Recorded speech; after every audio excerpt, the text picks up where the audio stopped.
One of the best things about last Epoch is how easy it is to respec your hero build with it only taking a few minutes at late game. For this reason, many people will run a fast leveling build for levels 1 to 80 before switching to their main build.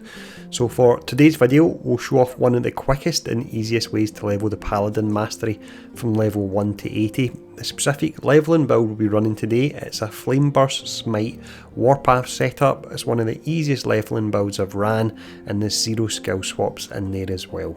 Now before we do go in, there are 2 videos that will help you out here. The first is how to autocast skills, because we have one skill in a rotation you may want to autocast, and the second is the fastest way to reach level 100, which is essentially an XP guide.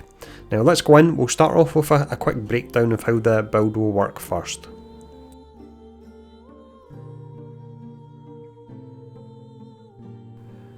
Starting off here, then we have a general progression infographic, and where possible in these videos I will look to use an infographic so you can take a screenshot of a summary and then refer back to it nice and easily at a later date. Progression wise, with this setup, it really is simple. We won't be switching skills halfway through or anything like that. Once we pick a skill, we will stick to that. So at level 2, you'll use Warpath. This will be your main spender. You can use it to zip round the levels. Level 4, you'll spec into Warpath, and later on in the video I'll talk about the point allocation. You also want to add lunge to your bar at this point. It's a great movement ability. We won't be specialising into it, but it's still nice to have. Level 15, you'll specialise into Smite. The setup we're running will have it that when we're using Warpath, it will actually cast Smite as well. At level 16, you choose Paladin Mastery. Level 20, you'd spec into either Javelin or Holy Aura. So Javelin will give you more instances of casting Smite, so that's great for single target. Holy Aura will give you Flame Burst, which will give you AoE. So at this point it's down to you. Do you feel you need AoE or single target? Whatever one you need is the one you specialise into. Level 35, you would then specialise into whatever skill you didn't choose from the ones above. Once you get 15 points into your mastery, you'll place Sigils of Hope onto your bar, and then at level 50 you would want to specialise into Sigils of Hope. So that's the general progression. Let's look at the gear now.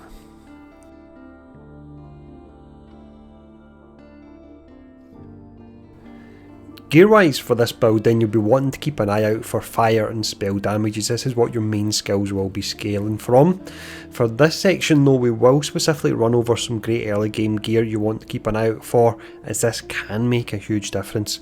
So if you've ran other heroes, then you'll want to check your stash for these gear pieces when you get to the Keeper's Camp. That's as early as level 4. If this is perhaps the first character that you're running, then you want to keep an eye out for the gear we'll be talking about whilst you are leveling. But let's go in and let's check out that gear now. The first unique we look at here is the awesome Firestarter's Torch. This is equipable at level 1. It has the Spreading Flames ailment, which is amazing in this setup because we'll use Warpath, you'll hit a bunch of enemies, apply Spreading Flames to them, and you just continue on, and the Spreading Flames will spread, and the ailment on this only stacks once, but it hits really hard, and for early game it will wipe out those enemies. It really is amazing. This is actually so good that I would probably say hold off running this leveling build until you get one of these, but it's a common drop, equipable at level 1, so it's really not hard to get at all. You'll be using this all the way up to level 60. As you start to level up, then the bulk of your damage will move from the Spreading Flames ailment to Smite and also Flame Burst, and they are based on spell damage. So what you want to do is you want to equip a Crystal Wand. You can see you've got a decent amount of spell damage on this, but it also has the -3 mana cost. Now this means that when you're spinning and we're casting Smite, which we're going to break that down later on how that actually works, but when you're spinning and you're doing this, then it won't cost you any mana, so you won't run into any mana issues with this setup at all. With this setup then you can actually look to go for a dual wielding setup where you would use potentially a wand or a scepter alongside a sword. It can give you additional damage, but we're playing it a little bit safer here and we'll go for a shield. Brilliant shield for leveling would be the Credo of the Erased, and you can equip this as early as level 18. With our build being based on fire damage and also damage over time earlier on, Calamity can be fantastic for this. You've got your increased fire damage and your chance to ignite on hit as well. For the body armour slot here we have the Kestrel, equipable at level 1. Yes, you won't be using this too long because it doesn't give you a lot of defence, but at earlier levels it can give you some much needed movement speed. Once you feel you need a bit more defence, Prism Wraps can be great. These are equipable at level 5, another common drop. With these you'll take less elemental damage, you'll deal increased elemental damage, and it's fire that we are dealing with this setup, and you also gain a portion of your elemental damage leached as health on crit. For the ring slot we have the trusty Arboreal Circuit, equipable at level 1. If you have 2 of these with max rolls for movement speed, that gives you an additional 36% movement speed, which is just awesome. We have another ring here that you wouldn't be using this later on once you transfer to having most of your damage coming via smite, but early on the Sunreef equipable at level 18 can be nice for boosting your fire damage. So you've got your chance to ignite on melee hit, you've got increased fire damage over time, and you can see you've got plus 14 flat melee fire damage as well. For the glove slot we have another very early unique here. This is the Avarice, equipable at level 6. You get this from the Ezra's Legend quest, so you can get this every time you do a playthrough. This can be nice because we're dealing with fire damage, and you can see you've got a percentage of elemental damage leached as health. Finishing off the gear slots here we have the Soulfire. You won't use this for too long, but if you're struggling for a decent relic, this can work. It's level 34 you would equip this at. It's got a chance to ignite on hit. There's more spell damage to ignited enemies. Enemies should always really be ignited with this setup, and the more spell damage will apply to your smite as well. So this can be decent again whilst you're looking for something a bit better. In regards to idols you want to keep an eye out for, there's actually not a great deal going on with these. You do have the Stout idol, it can give you increased health as well as increased fire damage. And then you also have the Adorned idol, so this one is a chance to blind on spell hit. That's not necessarily that relevant, but you have to pick 2 of these when you're using the build planner on last Epoch tools to get the tooltip. What can be useful is the second modifier, which is chance to shred armour on melee hit. But that's all the gear to keep an eye out for whilst you are leveling, so let's go in now and let's talk about the blessings.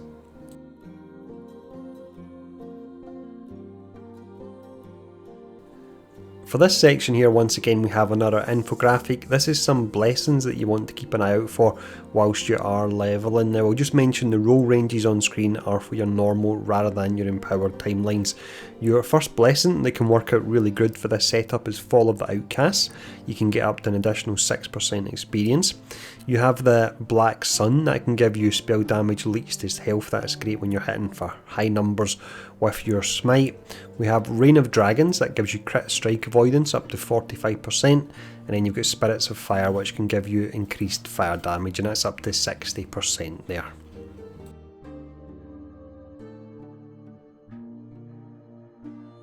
For this passive tree breakdown here, we're using the awesome Last Epoch tools. The full build planner is available, there's a link to it in the description below, but with this you can see we've actually got the progression all baked in, so I'm not going to run over the order that I allocate the points, but I will run over the nodes we're actually using.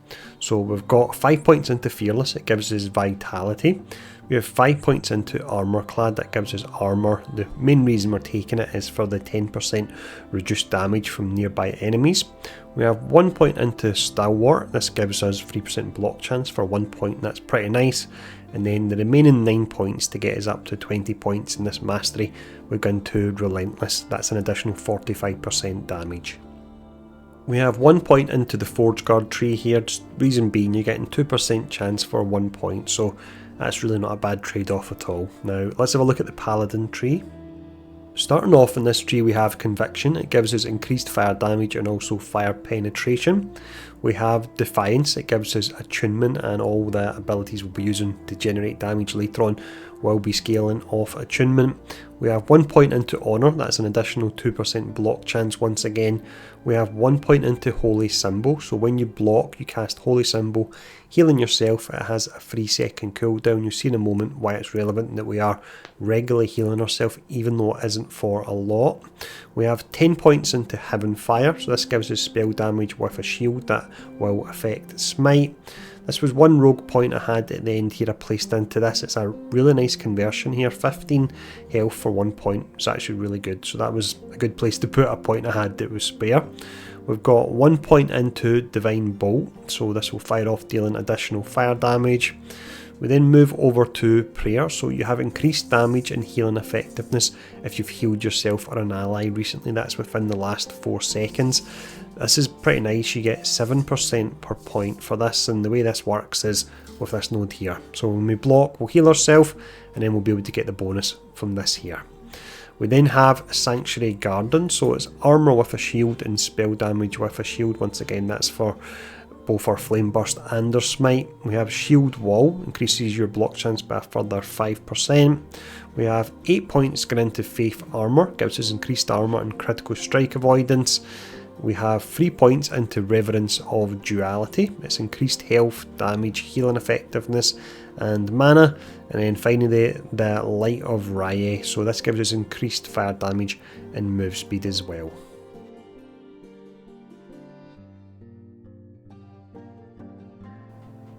Our first skill here is Warpath. We will be using this most of the time. It gets us around the levels fast, and we've got various skills that can proc off it as well. So we have Unchained and also Reckless Spin, means Warpath doesn't consume any mana. 3 points into Quicksilver Wind, gives us increased 30% move speed. 1 point into Gorebringer, because it allows us to go further along the tree to Air Scorcher, so we'll convert the base physical damage of Warpath to fire instead. We then have Path of Heavens, so while spinning you have additional spell damage, that's 40, which is a real decent amount, and that's relevant because we have Winds of Justice. While spinning you have a chance to cast Smite each second on a nearby enemy, and this is where we'll be doing our bulk of our single target damage with this. For the remaining points here, we've got 1 point into Iron Reach, so we can put 2 points into Juggernaut Stance. It's giving us an additional 8% block chance. Your block chance will be really high with this setup we're running. Our next skill here is Smite. We will have this proccing from our Warpath and also our Javelin as well, and as mentioned this is mainly our single target skill. So 3 points into Holy Fire allows us 5 points into Conflagration. With this one you can see Smite hits deal more damage. It's 100% more damage to enemies that are ignited, and they should be ignited the majority of the time. I like to have 1 point into Immolate. It means when we're no longer using the level 1 unique we looked at earlier on, then we'll still have a chance to apply Spreading Flames, and it's great for taking out your lower level enemies that don't have as much health. 2 points into Blinding Flash allows us to go down here. 1 point into Sacrifice, it's an additional 50% damage. I don't put any more points into this for a leveling build because we might struggle a little bit in regards to our survivability. We have 1 point into Atonement, which allows us to put 5 points into Conviction, increases the base crit chance of Smite by 10%, reduces the cast speed by 25%, but you're not casting it, your skills are casting it, so you don't get the downside. The last 2 points we've got are put into Deep Impact here, which gives us critical strike multiplier for the Smite skill. The next skill we have here is Holy Aura, but as mentioned earlier on in the video, if you want you can specialise into Javelin first instead. Holy Aura gives you AoE, Javelin gives you single target damage. So we'll get 5 points into Burning Blows, that's increased fire damage. We have 1 point into Flame Burst, so when we're attacking an enemy with Warpath we build up stacks of this, and eventually you'll get a burst of flame, and it does a decent amount of damage, and it's really nice for just taking out your lower level trash. You can increase the damage in this by 200%, you can increase the range by 50%. We've also got 2 points into Raya's Fury, that increases fire penetration, so that will apply to Smite as well. 2 points into Fanaticism, so increased attack speed, and then 2 points into True Strike, which is increased crit chance.